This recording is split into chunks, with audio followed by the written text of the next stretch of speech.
We protect Saudi Arabia. Would you say they're rich?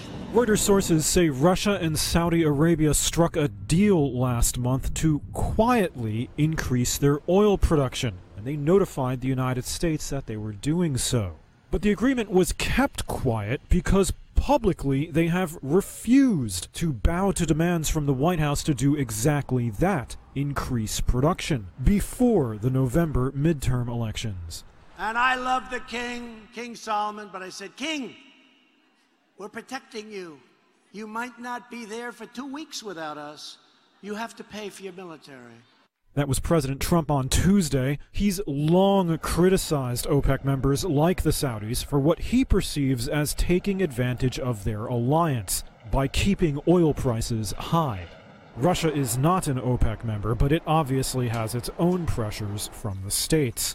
It appears now that Moscow and Riyadh are sidestepping OPEC with their agreement. It's not clear yet how the other OPEC countries feel about this.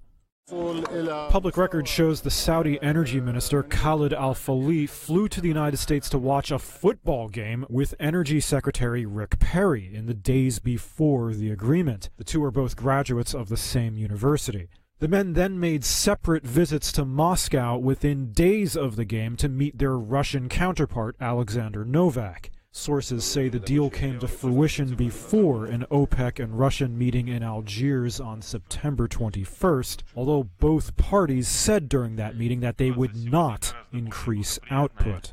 OPEC's output's been down in part because of U.S. sanctions on one of its members, Iran.